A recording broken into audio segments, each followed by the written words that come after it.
Last lecture जो हम लोगों ने स्टार्ट किया था वो था रिएक्शंस ऑफ एल्डिहाइड, उसका पार्ट ए हम लोगों ने किया था। और आज जो है हम कंटिन्यू करेंगे रिएक्शन ऑफ एल्डिहाइड को, ये इसका पार्ट बी है। और आज के लेक्चर में हम कोशिश करेंगे कि जो रिएक्शंस हमने कवर करने हैं 1 और 2 हम पार्ट ए में कवर कर चुके हैं। और रिएक्शन नंबर 3 से रिएक्शन नंबर 4 जो कि एल्डिहाइड और कीटोन के मेन रिएक्शंस हैं वो हम देखेंगे। पहला जो नंबर 3 पे होगा addition of hydrogen cyanide, cyanohydrin बनता है। नंबर 4 पे रिएक्शन विद ग्रिग्नॉर रिएजेंट हम देखेंगे। और नंबर 5 पे reduction of aldehyde in ketone. ये रिएक्शन बेसिकली नंबर 5 वाला हम सिंथेसिस ऑफ अल्कोहल में ऑलरेडी कर चुके हैं, लेकिन कुछ चीज़ें मज़ीद आज डिस्कस कर लेंगे। अच्छा, अब देखिए पहला जो आज का पार्ट बी का रिएक्शन ऑफ एल्डिहाइड का रिएक्शन है कि एडिशन ऑफ हाइड्रोजन साइनाइड, जिसे हम कह सकते हैं कि फॉर्मेशन ऑफ साइनोहाइड्रिन। ठीक है, एक इम्पॉर्टेंट रिएक्शन है ये, आप आगे चल के भी क्लास में देखेंगे कि जब HCN को एल्डिहाइड या कीटोन में ऐड किया जाता है तो साइनोहाइड्रिन बनता है। बेसिकली ये इसका एक जनरल सी स्कीम है। ठीक है, फॉर एग्जांपल आपके पास यहाँ R प्राइम अगर अल्काइल है तो ये कीटोन है, अगर हाइड्रोजन है तो एल्डिहाइड है। यहाँ पे साइनाइड आपने ऐड किया तो पाई बॉन्ड टूट के ये टेट्राहेड्रल इंटरमीडिएट देगा, and then on acidic workup ये आपको साइनोहाइड्रिन देता है। अब साइनोहाइड्रिन हम क्यों बनाते हैं, इसका रिएक्शन क्यों किया जाता है? ये एक बहुत इम्पॉर्टेंट इंटरमीडिएट है या प्रीकर्सर आप कह लीजिए, जो कि आपको रूट प्रोवाइड करता है for further synthesis to synthesize some very important compound. वो कौन कौन से कंपाउंड हैं, ब्रीफ ओवरव्यू लेंगे कि जो साइनोहाइड्रिन इंटरमीडिएट के तौर पे आगे चल के वो आपको कंपाउंड देता है। पहले इसका मैकेनिज्म देखते हैं और ये भी देखेंगे कि साइनाइड बेसिकली इटसेल्फ किस तरीके से रिएक्ट करता है इस रिएक्शन के अंदर। क्या डायरेक्टली आप HCN ऐड कर देंगे तो ये रिएक्शन होगा, या सिंपल कुछ और चीज़ इस्तेमाल की जाती है। जनरली एक चीज़ याद रखिए कि साइनाइड जो है ये पुअर बेस है, लेकिन एक अच्छा न्यूक्लियोफाइल है और एक अच्छा लीविंग ग्रुप भी है, इसीलिए इस्तेमाल किया जाता है। अच्छा, अब देखें, पहले तो हम जनरल इसका मैकेनिज्म डिस्कस कर लेते हैं और उसके पॉइंट भी डिस्कस करते जाएंगे कि साइनाइड ये किस फॉर्म के अंदर होगा। बेसिकली ये HCN डायरेक्टली रिएक्ट नहीं करता, क्योंकि HCN के अंदर साइनाइड जो है वो लेस रिएक्टिव होता है। अगर साइनाइड साल्ट फॉर्म में है, यानी पोटाशियम साइनाइड या सोडियम साइनाइड, तो इस कंडीशन में ये नेकेड होता है और ये बहुत रिएक्टिव हो जाता है और ये एक अच्छा न्यूक्लियोफाइल के तौर पे अटैक करेगा। लेकिन अगर ये HCN की फॉर्म में आप चाहते हैं कि इसको अटैक करवा लें तो इसका रिएक्शन ना होने के बराबर होगा। ठीक है, अब देखिए साइनाइड के अंदर जो नेगेटिव चार्ज है वो कार्बन के ऊपर है, और carbon as a nucleophile attack करेगा। डेफिनेटली इस कार्बन के ऊपर अटैक करेगा क्योंकि यहाँ पे ये पोलर मॉलिक्यूल है, और अटैक करने के नतीजे में पाई बॉन्ड टूटेगा और आपको एक टेट्राहेड्रल इंटरमीडिएट मिलेगा। ये स्लाइटली स्लो रिएक्शन होता है, लेकिन आप देख सकते हैं कि रिवर्सिबल रिएक्शन। अब देखिए यहाँ पर लास्ट नेक्स्ट स्टेप बहुत इजी है। आपके पास जब ये ऑक्सीजन आयन बन गया तो डेफिनेटली ये क्विंच करेगा, क्विंच करने के नतीजे में ये एसिड से प्रोटॉन एब्स्ट्रैक्ट करके साइनाइड को रीजनरेट कर देगा, जो कि सॉल्ट से आया होगा, और आपको ये साइनोहाइड्रिन बन जाएगा। साइनोहाइड्रिन है क्या? बेसिकली अगर कार्बन के साथ साइनाइड ग्रुप और OH ग्रुप लगा हो तो साइनोहाइड्रिन कहलाता है। अच्छा, यहाँ मैंने वो कंडीशंस भी लिख दी हैं जो आपको मैंने अभी बताई हैं कि HCN जो है वो वीक एसिड है, पुअर सोर्स ऑफ न्यूक्लियोफाइल है, इसलिए ये जनरली साइनोहाइड्रिन सिंथेसिस में इस्तेमाल नहीं होता, क्योंकि इसके पास जो साइनाइड ग्रुप है वो इनविजिबल या लेस रिएक्टिव है। जबकि अगर आप सोडियम साइनाइड या पोटाशियम साइनाइड का सोल्यूशन इस्तेमाल करें तो डेफिनेटली इसके पास जो है आयनिक कंपाउंड है। आयनिक कंपाउंड होने की वजह से साइनाइड के ऊपर नेगेटिव चार्ज होता है और वो इजीली अटैक कर जाता है और एक अच्छा न्यूक्लियोफाइल होता है। और साइनोहाइड्रिन जनरली सोडियम या पोटाशियम साइनाइड के सोल्यूशन से ही सिंथेसाइज किए जाते हैं और वर्कअप के लिए हम एसिड इस्तेमाल करते हैं। ऑलराइट, अब जिस तरीके से मैंने आपको स्टार्ट में कहा कि साइनोहाइड्रिन एक इम्पॉर्टेंट इंटरमीडिएट है to synthesize some more important compound. ये कुछ एप्लीकेशंस हैं इसकी। फॉर एग्जांपल आपके पास ये कार्बोनिल कंपाउंड था, आपने जब इसकी HCN के साथ इन इट्स सॉल्ट ट्रीट किया तो ये आपको साइनोहाइड्रिन मिला। अगर आप इस साइनोहाइड्रिन की हाइड्रोलिसिस कर दें एसिडिक मीडियम में HCl के साथ, तो आपको मिल जाता है अल्फा हाइड्रोक्सी कार्बोक्सिलिक एसिड, एक फर्दर कंपाउंड मिल गया। ठीक है, इसी तरीके से अगर आपने इसी साइनोहाइड्रिन को स्ट्रॉन्ग एसिड के साथ हीट किया तो बेसिकली डीहाइड्रोजनेशन हो जाती है, एलिमिनेशन रिएक्शन होता है और अल्फा बीटा अनसैचुरेटेड एसिड मिलता है आपको। ये आपके पास अल्फा और बीटा के ऊपर हाइड्रोजन नहीं है और यहाँ पे एक अल्कीन मिल गया आपको। इसी तरीके से इसी साइनोहाइड्रिन की अगर आप strong reducing agent like lithium aluminium hydride के साथ ट्रीट करवाते हैं तो ये साइनाइड ग्रुप बेसिकली कन्वर्ट हो जाता है अमाइन ग्रुप के अंदर। डेफिनेटली NH2 और CH2 ये आपको प्राइमरी अमीन मिल गया। यहाँ पे इस कंडीशन में ये है बीटा अमाइनो अल्कोहल। तो that's why cyanohydrin have important, very important in chemistry. Okay, अब यहाँ साइनोहाइड्रिन तक कोई सवाल हो तो बताइए, इसके बाद फिर हम आगे का रिएक्शन स्टार्ट करते हैं।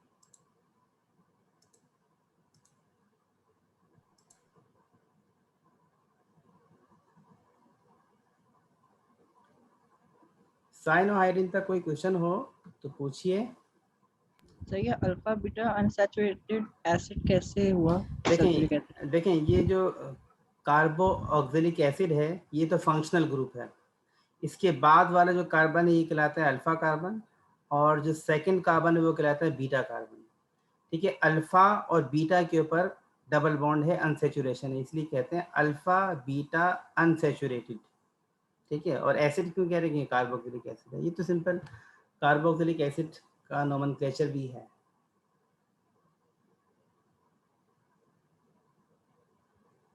और कोई सवाल?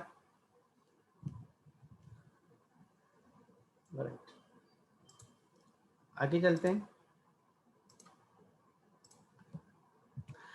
अच्छा, नेक्स्ट जो हमारा आज का reaction of aldehyde and ketone में है बहुत इंपॉर्टेंट है। Reactions of aldehyde and ketone with Grignard reagent, जिसे हम कहते हैं अल्काइल मैग्नीशियम हैलाइड। अच्छा, अब देखें यहाँ मैं सिर्फ एक ही रिएक्शन डिस्कस कर रहा हूँ, वरना basically reactions of aldehyde and ketone का रिएक्शन ऑर्गेनोलिथियम के साथ भी होता है। तब मैंने इस्तेमाल की ऑर्गेनोलिथियम। ऑर्गेनो से मुराद होती है अल्काइल ग्रुप या हाइड्रोकार्बन। लिथियम एक इंपॉर्टेंट फर्स्ट ग्रुप एलिमेंट है लिथियम, जिसे हम कहेंगे RLI ऑर्गेनोलिथियम। उसके साथ भी आप अल्काइलेशन कर सकते हैं या ग्रिग्नॉर्ड रिएजेंट के साथ भी आप अल्काइलेशन कर सकते हैं एल्डिहाइड और कीटोन की। वैसे तो ग्रिग्नॉर्ड रिएजेंट के वैरायटी ऑफ द रिएक्शंस होते हैं कार्बोनिल ग्रुप के साथ। ग्रिग्नॉर्ड रिएजेंट एल्डिहाइड कीटोन के अलावा कार्बोक्सिलिक एसिड के साथ भी रिएक्ट करता है, ग्रिग्नॉर्ड रिएजेंट एस्टर के साथ भी रिएक्ट करता है, ग्रिग्नॉर्ड रिएजेंट नाइट्राइल के साथ भी रिएक्ट करता है। लेकिन क्योंकि हम इस चैप्टर में सिर्फ और सिर्फ एल्डिहाइड और कीटोन के रिएक्शन डिस्कस कर रहे हैं, तो मेरी कोशिश होगी कि हम उसी पे फोकस करें और अपनी कंसंट्रेशन और तरफ डाइवर्ट ना करें। ठीक है, तो ये जनरल एक रिएक्शन है। पहला तो आप देख सकते हैं कि ये ऑलवेज 2 स्टेप मैकेनिज्म होता है। कभी भी ग्रिग्नॉर्ड रिएजेंट का या ऑर्गेनोलिथियम का अगर यहाँ पर RLI होता, जिसे हम कहते हैं ऑर्गेनोलिथियम, और जनरली RM भी लिखा जाता है। R से मुराद होती है अल्काइल ग्रुप, M से मुराद होती है मेटल ग्रुप, लिखा जाता है। लेकिन मैं यहाँ पे फोकस कर रहा हूँ सिर्फ और सिर्फ ग्रिग्नॉर्ड रिएजेंट के ऊपर। 2 स्टेप मैकेनिज्म में, पहले स्टेप के अंदर एडिशन ऑफ अल्काइल ग्रुप होती है टुवर्ड्स द कार्बोनिल कार्बन, और सेकेंड स्टेप के अंदर इसका वर्कअप होता है जो कि एसिडिक मीडियम में होता है। अच्छा, कुछ इंपॉर्टेंट चीज़ें जो इस रिएक्शन से मुताबिक डिस्कस करनी है। एक तो ये कि यहाँ पे आप देख सकते हैं कि जब अल्काइल ग्रुप किसी मेटल के साथ अटैच्ड होता है तो अल्काइल के ऊपर नेगेटिव चार्ज आ जाता है, यानी कार्बन के ऊपर नेगेटिव चार्ज मौजूद होता है। और इस नेगेटिव चार्ज मौजूद होने की वजह से ये एक अच्छा न्यूक्लियोफाइल भी है और स्ट्रॉन्ग बेस भी है। अब इसे जैसे ही कोई एसिडिक प्रोटॉन मिलेगा तो ये पहले फुर्सत में उसके साथ भी रिएक्ट करने की कोशिश करेगा। इसलिए कोशिश ये की जाती है कि जब अल्काइल मैग्नीशियम हैलाइड, जिसे हम ग्रिग्नॉर रिएजेंट भी कहते हैं, जब अल्डिहाइड या कीटोन के साथ रिएक्ट करते हैं तो उसे एप्रोटिक सॉल्वेंट के अंदर इस्तेमाल किया जाता है। एप्रोटिक सॉल्वेंट मींस ऐसा सॉल्वेंट जिसमें कोई एसिडिक प्रोटॉन मौजूद ना हो। मिसाल के तौर पे यहाँ पे दिया हुआ डाईइथाइल ईथर। अब ईथर में कोई प्रोटॉन नहीं है, एसिडिक प्रोटॉन नहीं है, या डाईमिथाइल फॉर्मामाइड डीएमएफ। तो इस तरह का सॉल्वेंट में अगर इस्तेमाल करेंगे तो ये रिएक्शन बहुत फास्ट होगा और अच्छा रिएक्शन होगा। डेफिनेटली सेकेंड स्टेप जो होगा वर्कअप का होगा और फिर आपको रिक्वायर्ड प्रोडक्ट मिलेगी। याद रखिए इन दोनों रिएजेंट को एक साथ इस्तेमाल नहीं कर सकते हम लोग। यानी अगर आप सोचते हैं कि आपने अल्डिहाइड कीटोन लिया, उसमें ग्रिग्नॉर रिएजेंट भी ऐड कर दिया, सॉल्वेंट भी मौजूद है और साथ में एसिड भी मिला दिया, तो ये धमाका हो जाएगा। It will be a mess, total mess. ठीक है, हमेशा स्टेप वाइज होगा। पहले आपने अल्डिहाइड कीटोन को डेफिनेटली सॉल्वेंट में लिया और फिर आपने उसमें ऐड करना होगा ग्रिग्नॉर रिएजेंट, जो कि डेफिनेटली आपको एक टेट्राहेड्रल इंटरमीडिएट देगा। उसके बाद फिर इसका वर्कअप होगा। अच्छा जी, अब देखिए इसका एक सिंपल सा मैकेनिज्म है। जिस तरीके से आप देख सकते हैं कि ये आपके पास अल्काइल ग्रुप है और ये मैग्नीशियम हैलाइड है। अच्छा, अगर यहाँ पर ऑर्गेनो लिथियम होता तो उनके ऊपर नेगेटिव और पॉजिटिव चार्ज होता है, क्योंकि जो लिथियम है वो बेसिकली लिथियम, ये आपके पास अल्कली मेटल है और अल्कली मेटल होने की वजह से ये आयनिक फॉर्म के अंदर होता है। जबकि यहाँ पर आपके पास मैग्नीशियम जो है ग्रुप 2 का एलिमेंट है, ये पार्शियल पॉजिटिव चार्ज देगा आपको, कंप्लीट ट्रांसफर ऑफ इलेक्ट्रॉन नहीं होता। तो ये फ़र्क है ऑर्गेनो लिथियम या अल्काइल मैग्नीशियम हैलाइड के साथ। ठीक है, तो यहाँ पर इस अल्काइल के ऊपर negative charge, partial negative charge होगा, क्योंकि इसने ड्यू टू हाई इलेक्ट्रोनेगेटिविटी ये मैग्नीशियम का इलेक्ट्रॉन अपनी तरफ खींच रहा होगा, लेकिन कंप्लीट ट्रांसफर नहीं होगा और मैग्नीशियम के ऊपर पॉजिटिव चार्ज होगा। अब ये alkyl group as a nucleophile इस कार्बन पे अटैक करेगा, कार्बोनिल कार्बन पे, जो कि अल्डिहाइड भी हो सकता है और कीटोन भी हो सकता है। हम तीनों के साथ रिएक्शन डिस्कस करेंगे कि अल्डिहाइड, डेफिनेटली अल्डिहाइड दो तरह के होते हैं, जैसे फॉर्मल्डिहाइड और हायर अल्डिहाइड। फॉर्मल्डिहाइड में कार्बोनिल के साथ दोनों तरफ हाइड्रोजन होता है और कीटोन के साथ भी देखेंगे प्रोडक्ट क्या बनती है। अब होगा क्या, जैसे ही ये alkyl from magnesium halide attack करेगा इस कार्बोनिल कार्बन पर, तो आपको ये टेट्राहेड्रल इंटरमीडिएट मिलेगा। ऑक्सीजन के ऊपर नेगेटिव चार्ज आ जाएगा, क्योंकि ये पाई इलेक्ट्रॉन टूट के इस ऑक्सीजन के ऊपर रेजोनेट करेंगे और साथ में ये MgX इसके साथ अटैच होगा। अगला स्टेप सिंपल वर्कअप का है, क्योंकि आपको मैंने प्रीवियस स्लाइड में पहले ही बताया था कि नेक्स्ट स्टेप में आपने एसिडिक वर्कअप करना होगा। ये ऑक्सीजन आयन प्रोटॉन एक्सट्रैक्ट करेगा और आपके पास ये अल्कोहल मिल जाएगा। अब 3 पॉइंट्स नोट कर लीजिए कि अगर आपके पास सिंपलेस्ट अल्डिहाइड होगा, जैसे कि फॉर्मल्डिहाइड, तो आपको मिलेगा प्राइमरी अल्कोहल। अगर आपके पास हायर अल्डिहाइड होंगे, मिसाल के तौर पे इथेनॉल, प्रोपेनॉल या बेंजल्डिहाइड वगैरह, तो इस कंडीशन में आपको मिलेगा सेकेंडरी अल्कोहल। और अगर आप किसी भी कीटोन से रिएक्ट करवाएंगे ग्रिग्नॉर्ड रिएजेंट को, तो आपको मिलेगा 3 डिग्री या टर्शरी अल्कोहल। तो ये चीज़ें आपने जहन में रखनी हैं। ठीक है, कि आपको किसके साथ प्राइमरी अल्कोहल मिलेगा, किसके साथ सेकेंडरी, और किस कार्बोनिल ग्रुप के साथ अगर आप रिएक्ट करते हैं तो आपको 3 डिग्री अल्कोहल मिलेगा। अच्छा, अब ये तीनों चीज़ें मैंने डिस्कस की हैं यहाँ पे one by one. For example मैंने यहाँ मेंशन भी कर दिया है कि अगर आपके पास R दोनों हाइड्रोजन है तो ये आपको फॉर्मल्डिहाइड कहलाएगा, जैसे ये फॉर्मल्डिहाइड है, और ये आपके पास अल्काइल मैग्नीशियम हैलाइड है। तो इस कंडीशन में क्या होगा, डेफिनेटली अल्काइल ग्रुप अटैक करेगा as a nucleophile, pi bond टूटेगा और आपको ये इंटरमीडिएट मिलेगा। और अगले स्टेप में वर्कअप जब करेंगे आप, तो ये प्रोटॉन एक्सट्रैक्ट करने के बाद आपको 1 डिग्री अल्कोहल देगा। It means a simple concept, a formaldehyde on reaction with alkyl magnesium halide will give you 1 degree या प्राइमरी अल्कोहल। दूसरा देखते हैं, यहाँ मैंने लिखा है higher aldehyde R prime. R prime से मुराद है यहाँ पे हाइड्रोजन के अलावा कोई भी कार्बन चेन हो सकती है। यहाँ आपके पास जो है एसिटल्डिहाइड भी हो सकता है, प्रोपेनल्डिहाइड भी हो सकता है, कुछ भी हो सकता है। इस कंडीशन में क्या होगा, डेफिनेटली रिएक्शन का क्राइटेरिया वही होगा जो कि प्रीवियस स्लाइड में था। Alkyl as a nucleophile attack करेगा और पाई बॉन्ड टूटने के बाद ये आपको टेट्राहेड्रल इंटरमीडिएट मिलेगा। नेक्स्ट स्टेप क्विंचिंग स्टेप, यानी वर्कअप होगा, प्रोटॉन एक्सट्रैक्ट करेगा एसिड से और आपको ये देगा सेकेंडरी अल्कोहल। ठीक है, और अगली स्लाइड में जो कि था आपके पास, मैंने मेंशन किया था कीटोन मींस ये दोनों आर आपके पास कोई भी कार्बन चेन होंगे।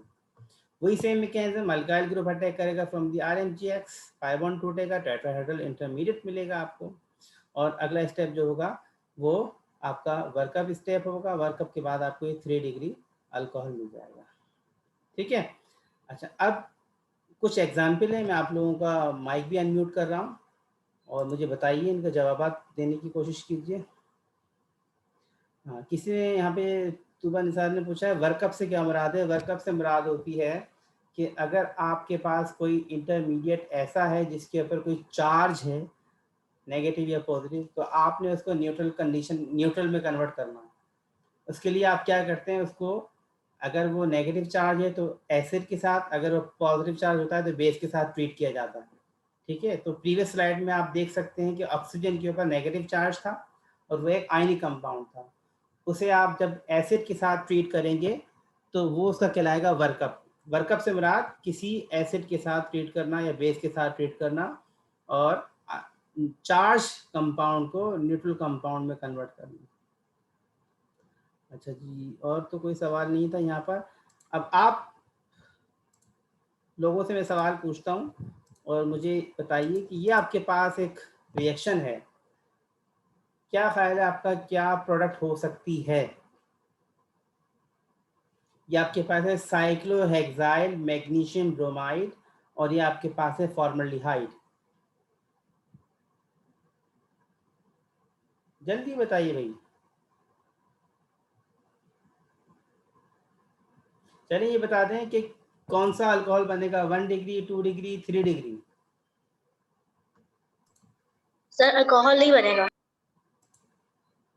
अल्कोहल नहीं बनेगा। तो ये पिछली स्लाइड में हमने क्या किया था, ये आपके पास ये रिएक्शन है, यहाँ पे क्या बना है, ये क्या है जहाँ मेरा सर्कल मूव कर रहा है, ये क्या चीज़ है। सर अल्कोहल है। फिर ये भी अल्डिहाइड है आपके पास, ये भी आपके पास ग्रिग्नॉर्ड रिएजेंट है, अल्काइल मैग्नीशियम हैलाइड। तो ये आपको क्या दे रहा है, अल्कोहल दे रहा है ना। तो यहाँ पर भी मैंने यही पूछा आपसे कि ये आपके पास एक एग्जांपल है जहाँ पे आपके पास ये है ग्रिग्नॉर्ड रिएजेंट, यहाँ पे मैंने अल्काइल मेंशन कर दिया। अल्काइल से मुराद यहाँ पे क्या है, साइक्लोहेक्साइल ग्रुप है और ये मैग्नीशियम ब्रोमाइड, और ये आपके पास फॉर्मल्डिहाइड है। तो क्या बनना चाहिए, प्राइमरी अल्कोहल, सेकेंडरी अल्कोहल या tertiary alcohol. Primary alcohol. Simple सी बात है कि अगर आपके पास फॉर्मल्डिहाइड होगा और आप उसे अल्काइल मैग्नीशियम हैलाइड के साथ ट्रीट करेंगे तो वो आपको देगा प्राइमरी अल्कोहल। पहले स्टेप में ये अल्काइल ग्रुप यहाँ पे अटैक करेगा, पाई बॉन्ड टूटेगा, ऑक्सीजन बनेगा। फिर अगला स्टेप होगा वर्कअप का। ये वर्कअप से मुराद एसिड ट्रीट करेंगे तो ये MgBr रिमूव हो जाएगा और यहाँ पे OH आ जाएगा। अब आप देख सकते हैं ये OH, CH2 और ये साइक्लोहेक्साइल ग्रुप। अब ये CH2 के साथ OH अटैच्ड है इसलिए कहलाएगा 1 डिग्री अल्कोहल। तो याद रखिए जब आपके पास फॉर्मल्डिहाइड होगा और आपने ग्रिग्नॉर्ड रिएजेंट के साथ ट्रीट करेंगे तो आपको मिलेगा प्राइमरी अल्कोहल। सेकेंड एग्जाम्पल देखिए और बताइए, ये आपके पास है बेंजाइल मैग्नीशियम, ठीक है, बेंजाइल मैग्नीशियम आयोडाइड, और ये आपके पास है एसिटल्डिहाइड, हायरल्डिहाइड है। तो आपको क्या मिलेगा, 2 डिग्री अल्कोहल। इट मींस ये बेंजीन रिंग इस कार्बन के साथ अटैच हो जाएगा, यहाँ पे OH और ये H हो जाएगा। सिंपल सी बात है, यानी आपने इस बेंजाइल को इस कार्बन पे अटैक करवाना है, पाई बॉन्ड तोड़ना है और ये OMGI बनेगा इंटरमीडिएट। फिर अगला स्टेप आपका वर्कअप का होगा। वर्कअप करेंगे तो आप देख सकते हैं कि 1 अल्काइल ग्रुप, 2 अल्काइल ग्रुप, यहाँ पे कुछ नहीं है तो हाइड्रोजन होगा और OH। This is secondary alcohol. अगले एग्जाम्पल देखिए, आपके पास क्या है, ये प्रोपाइल मैग्नीशियम ब्रोमाइड और ये कहलाता है बेंजोफिनोन या डाइफिनाइल कीटोन। क्या मिलना चाहिए, 3 डिग्री का 3 डिग्री अल्कोहल, क्योंकि कीटोन है। कीटोन के साथ जब अल्काइल मैग्नीशियम ब्रोमाइड को रिएक्ट करेंगे तो आपको डेफिनेटली पहले स्टेप के अंदर अल्काइल ग्रुप अटैक करेगा, पाई बॉन्ड टूटेगा, ऑक्सीजन आयन बनेगा। फिर आप इसका वर्कअप करेंगे, वर्कअप करने पर ये MgBr रिमूव हो जाएगा, यहाँ पे OH आ जाएगा। अब ये OH 3 अल्काइल ग्रुप के साथ अटैच होने की वजह से 3 डिग्री अल्कोहल आपको देगा। सही। अच्छा, अब देखें आगे कुछ और सवाल देखते हैं और कुछ और एग्जाम्पल करते हैं, जो कि रिएक्शन नंबर 5 है। Production of aldehydes and ketone. ये रिएक्शन हम ऑलरेडी सिंथेसिस ऑफ अल्कोहल में कर चुके हैं, ठीक है। किस तरीके से, देखिए यहाँ पे आपके पास था अल्डिहाइड, जब आपने इसकी रिडक्शन की, यहाँ पर रिडक्शन के लिए हम कोई भी रिड्यूसिंग एजेंट ले सकते हैं। हम यहाँ पर लिथियम एल्युमिनियम हाइड्राइड वो भी ले सकते हैं और सोडियम बोरोहाइड्राइड भी ले सकते हैं। दोनों की कंडीशन भी अगर आपको याद हो फिजिकल क्लासेस में हमने डिस्कस की थी, ठीक है। जब अल्डिहाइड को रिड्यूस किया जाता है तो वो देता है प्राइमरी अल्कोहल, और जब कीटोन को रिड्यूस किया जाता है तो वो देता है आपको सेकेंडरी अल्कोहल, ठीक है।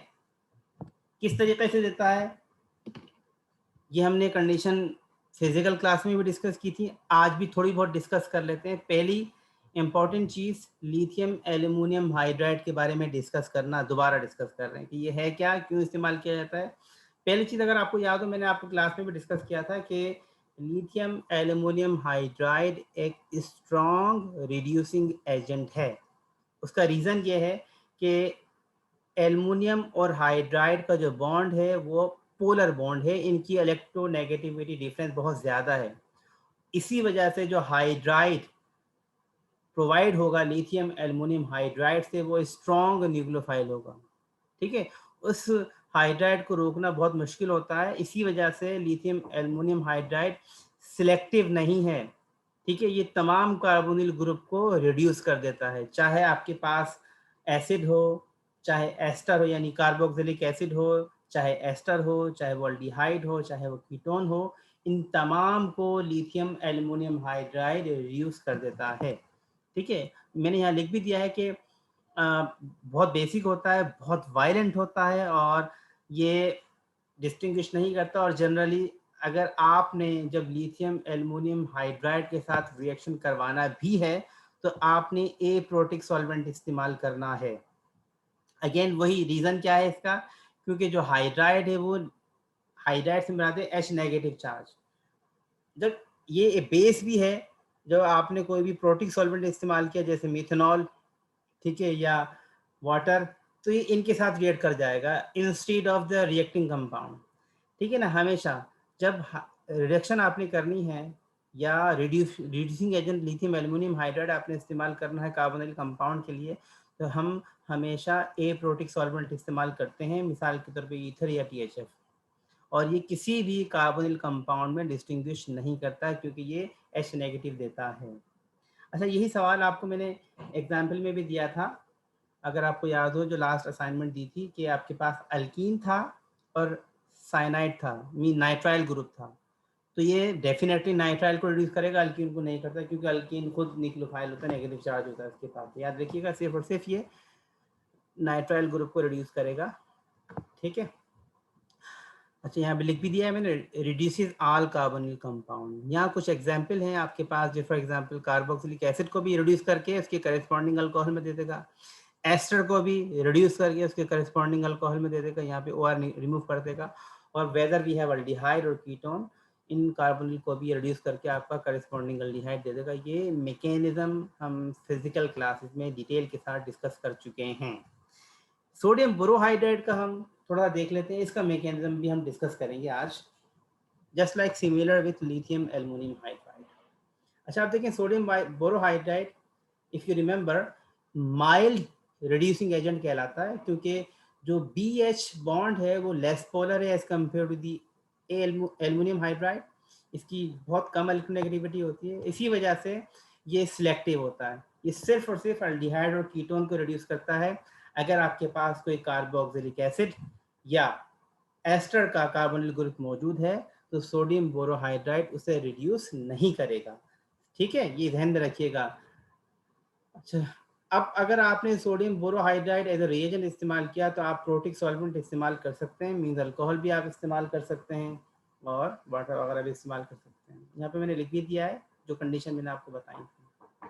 अच्छा, आप देखिए यहाँ पे फॉर एग्जांपल आपके पास अल्डिहाइड है और सोडियम बोरोहाइड्राइड के साथ आपने इसे रिएक्ट किया तो आपको करेस्पॉन्डिंग अल्कोहल मिल जाएगा। और अगर आपके पास कीटोन है तो आपने सोडियम बोरोहाइड्राइड के साथ ट्रीट करेंगे तो आपको करेस्पॉन्डिंग अल्कोहल मिलेगा। सिंपल याद रखिए, aldehyde will give 1 degree alcohol, ketone will give 3 degree alcohol, ठीक है, when you reduce them.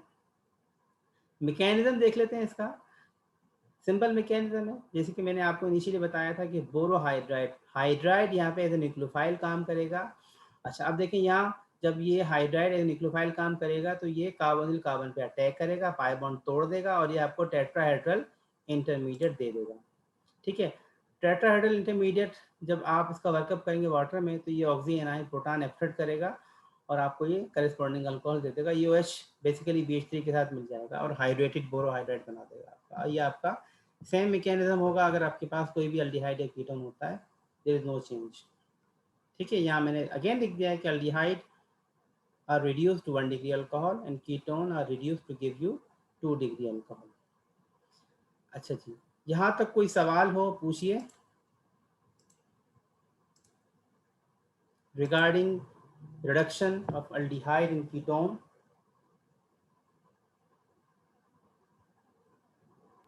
Sir ketones तो 3 डिग्री देगा ना, पिछली वाली स्लाइड में 2 डिग्री। वो देखें, अगर आप पिछली स्लाइड की बात करते हैं तो वहाँ पे अल्काइल मैग्नीशियम हैलाइड से आपको एक अल्काइल ग्रुप भी ऐड हो जाता ही नहीं जाता। अल्काइल मैग्नीशियम हैलाइड से एक अल्काइल ग्रुप ऐड होने की वजह से कीटोन आपको 3 डिग्री अल्कोहल देता है, जबकि यहाँ पर कोई अल्काइलेशन थोड़ी हो रही है, सिंपल हाइड्रोजन ऐड हो रहा है।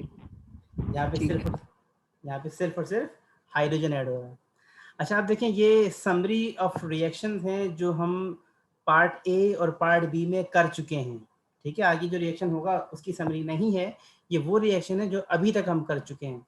अगर आपको याद हो जो पार्ट ए का था, जो लास्ट टाइम मैंने अपलोड भी कर दिया था, अगर आप R प्राइम से मिला दें, इट कुड बी हाइड्रोजन और it could be alkyl group.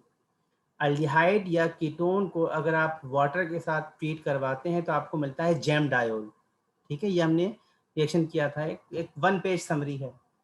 Aldehyde या कीटोन को अगर आप अल्कोहल के साथ ट्रीट करवाते हैं और सेकेंड स्टेप में इसका वर्कअप करते हैं तो आपको या तो मिलता है, अगर अल्डिहाइड था तो हेमी एसिटल और उसके बाद further reaction with second mole of alcohol acetal.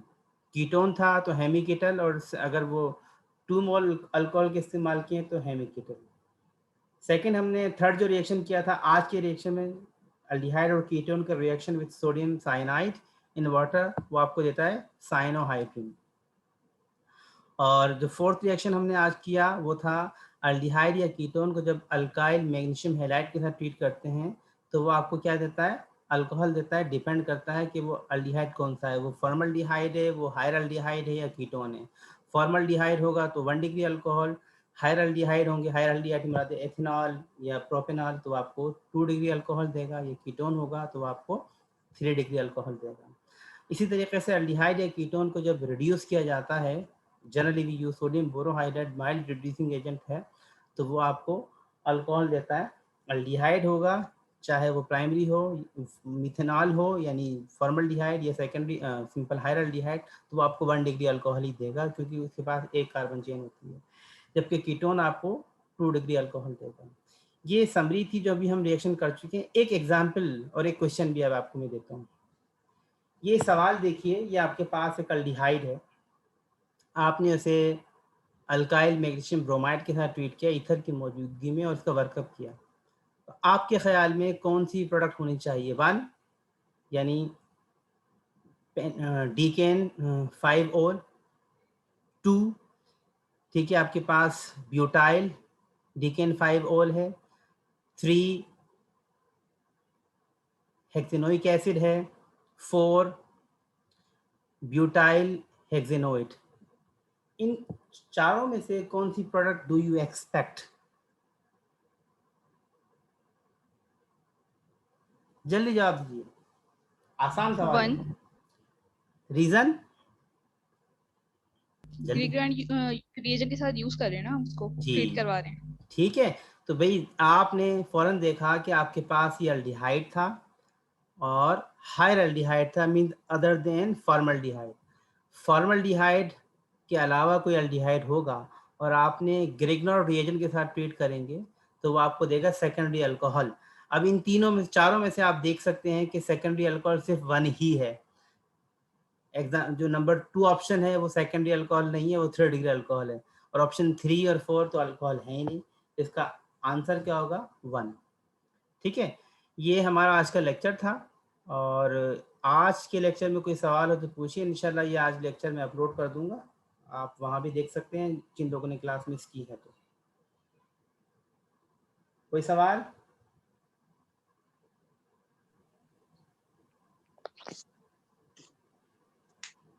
चलें जी, सी यू इंशाल्लाह।